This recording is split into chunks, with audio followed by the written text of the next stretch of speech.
Yo, what's up, guys? This is Why Not Be Reckless, aka Why Not Be Casting. I'm one of the HCS commentators, and we have another HCS Weekly Report where today we're going to be talking about scrims, specifically leading up into Charlotte. So it's no doubt that a lot of teams are going to be flying out on the 22nd or even earlier. So today being the 20th, this might be the final scrims that we're going to see before we get onto land, which is really exciting. And there's also some really crazy matchups that you guys might have missed that we're going to talk about as well.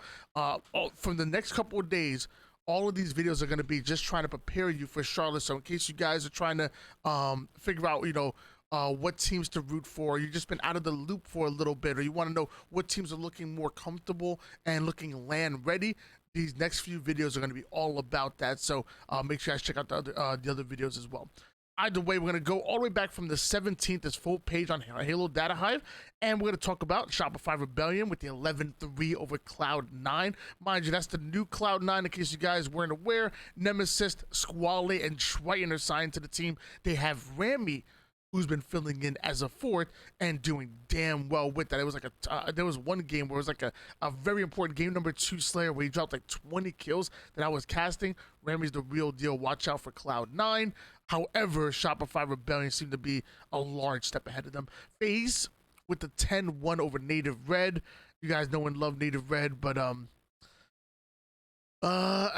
I know FaZe. I know FaZe are a powerhouse. I know FaZe are gonna absolutely dominate online on scrims and even keep that same energy going into land. If I'm Native Red, though, I really want to see, out of 11 games, I want to see 3 wins at least. I don't think that's too much to ask for out of Native Red. Meanwhile, Space Station Gaming or that team formerly known as Cloud9, 8-2 over looking for an org, which I believe now is going under Leftovers, King J, Piggy, Straight Sick, and Huss. Great win there. I mean, good that they got 2 out of 10. Because honestly, SSG are damn dominant, and I feel like now they're gonna be taking things really seriously as we're now a couple of steps away from getting to land. Sentinels with the 7-5 over Complexity. I was actually surprised by this. I think Sentinels are really good, but I was surprised that Complexity we're so close, 2 games away. 1 game away from tying it up. I want to see Complexity do really big things going into Charlotte, and them taking 5 games off of Sentinels, so we're trying to get ready. I think it's really good for them, but still a close matchup. Sentinels, a lot of people have them make it into the top 8, the top 6 even, and a lot of people have Complexity over in the top 16. So one can argue that you would want to see a little bit more of a dominant performance by Sentinels over Complexity, but I know how good Complexity can really be. Shopify Rebellion 10-1 over looking for an org. I'm big on Shopify Rebellion going into Charlotte. I think it's a team that's been continuously practicing, continuously preparing, and I think they're going to do great things at Charlotte, especially on land as opposed to online. So watch out for them. I think they're land ready.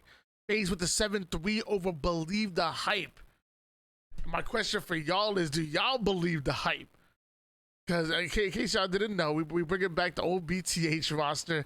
A team that literally only had 2 scrims against the new Cloud9 roster leading into the qualifiers. A brand new team of Neuronical and Precision, who left Tony Tutor and Envoy last minute. Monster, formerly of that Complexity roster.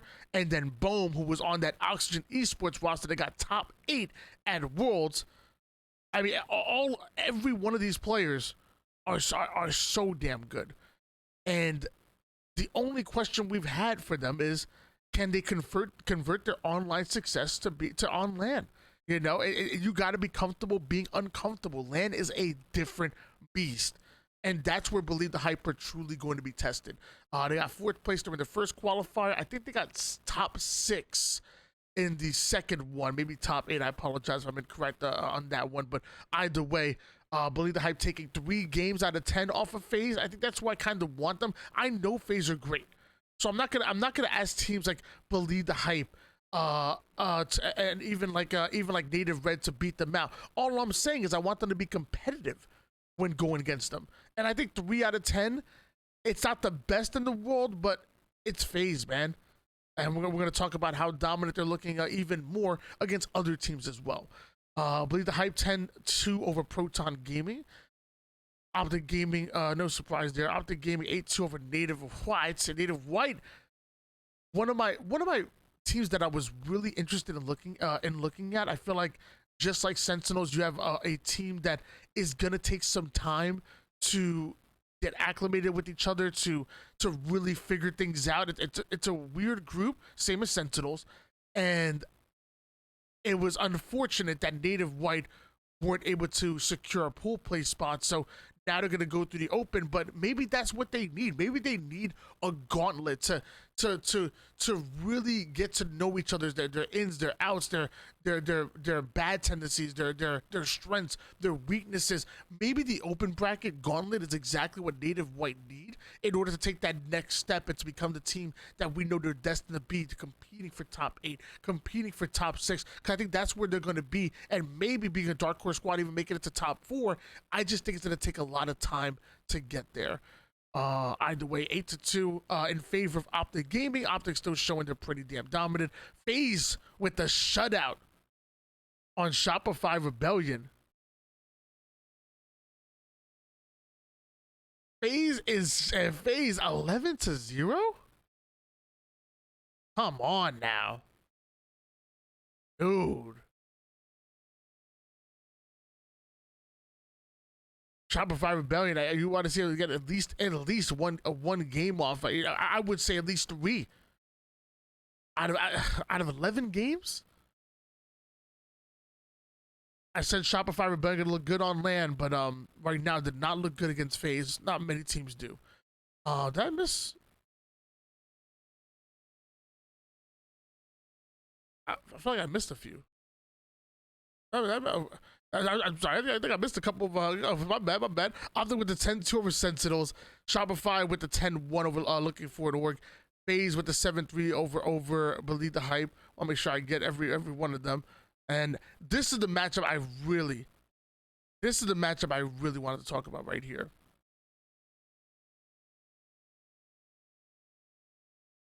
Swish Fives.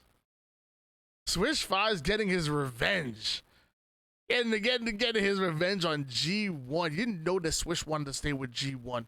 Swish honestly, like he it seemed like he looked up to Kenny, and he really respected Kenny Vaccaro. And I really think that that Swish wanted to stay alongside Boo Boo Dubu and get another full season with him, and tried to build a roster around him and Boo Boo Dubu.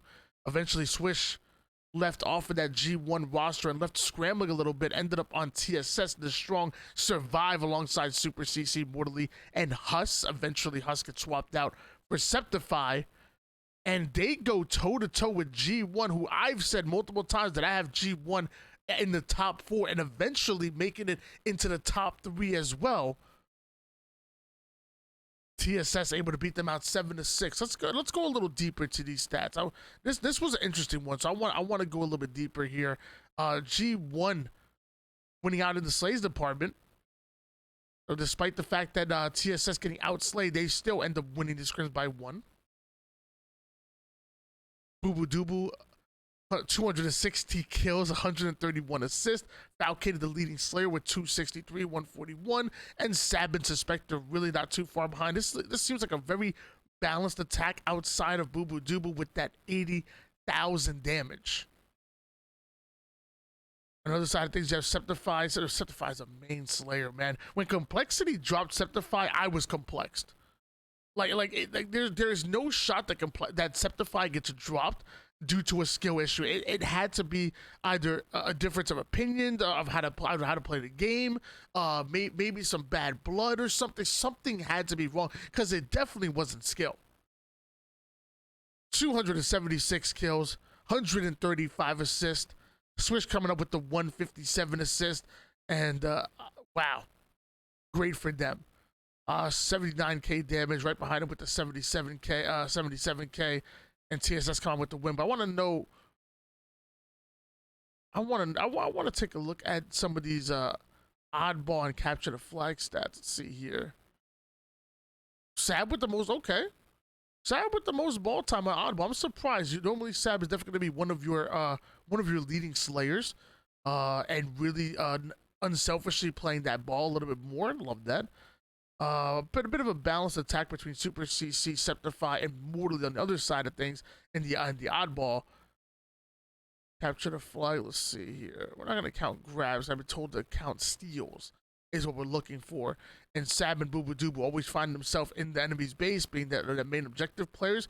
Love that Sab is really stepping into more of an objective role, because I feel like he really can do it all. The man shoots, puts down damage, and if he happens to find himself in the enemy's base, like, you know what? Let me pull this flag here. Septify, same thing. Not only leading in slays, not only leading in damage, but also leading in grabs of the flags as well. So big for them. We're not going to see much of King of the Hill or Strongholds. What we can do is find out how dominant some of these wins were. So 50-45, Slayer TSS. A dominant 4-0 on Streets King of the Hill. Watch out for TSS on King of the Hill. Okay, we'll pay attention to that a little bit. Close matches all around, though. This King of the Hill goes in favor of G1, a close one. They win Streets here. So TSS actually take 2 out of 3 Streets games against G1. So that's something I feel like we need to watch out for. But pretty close outside of that 4-0. Pretty close matches across the board. I would have actually loved to watch this scrim. I might try to go back and find the VODs on this one.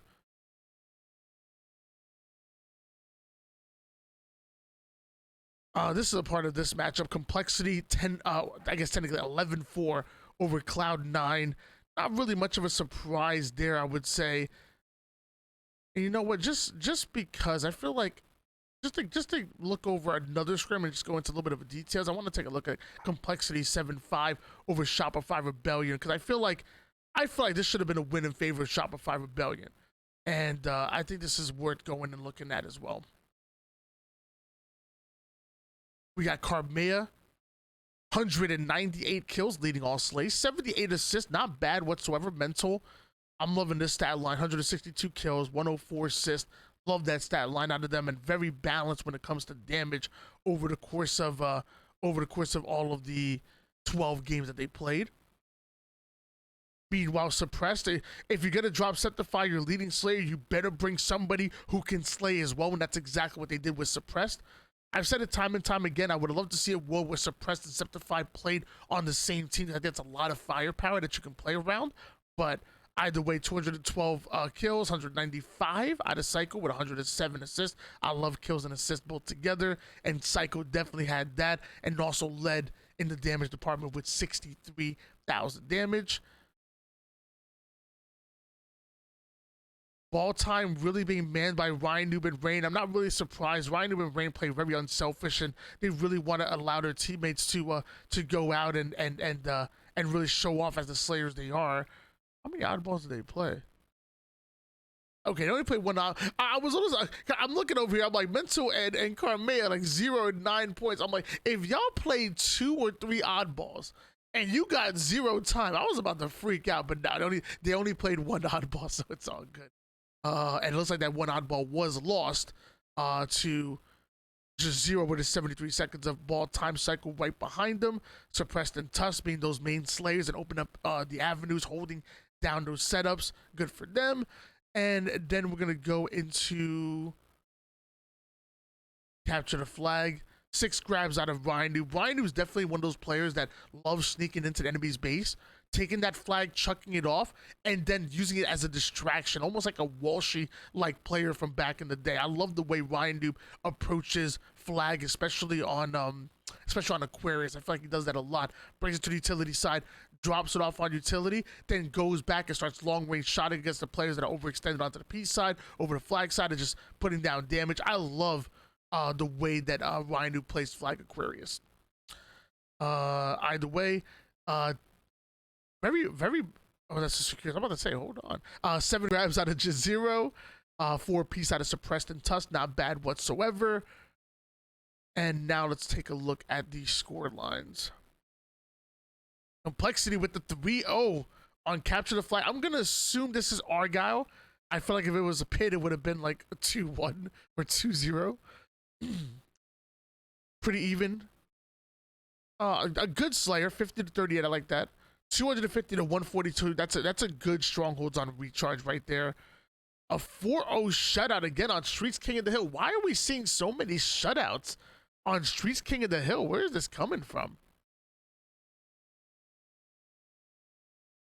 Rest of the game's fairly close, but just a big shout out to Complexity for coming out with a big win over Shopify Rebellion. I said I was really excited to see Shopify on LAN, and yeah, they better come and they better step it up. Because if you want to make it to, again, that top 8, top 6 category, you're gonna have to go through teams like Complexity. You're gonna have to go in and you're gonna have to beat them. And they're young, they're momentum driven, you know, they're hungry. Complexity are looking at Shopify Rebellion saying, hey, you know what? We can take their spot. If people consider them a top 8 team, cool. We got to beat them. Now they're considered a top 8 team. But yeah, that's going to be your scrims. Big surprise, Complexity over Shopify Rebellion. And then that 7-6 with the strong Survive over Gamers First. And again, these are the final scrims leading up into Charlotte. So everybody trying to get ready, everybody trying to finalize those strategies and just trying to put the icing on the cake a little bit. And we're going to find out who comes out on top over at Charlotte. That's going to be your HCS Weekly Report. Thank you guys so much. Let me know in the comments down below what you think of the scrims leading up into it. Do you give any credence to them whatsoever? Or are you one of those guys that say, hey, it's just online, it's just a scrim, it doesn't mean anything whatsoever? Let's get to LAN where we really get to test these guys. Either way, engage with the video. It's always good for the algorithm. And also check out the Twitch, check out the TikTok, and all the other platforms that we're on. Thank you so much. Peace out.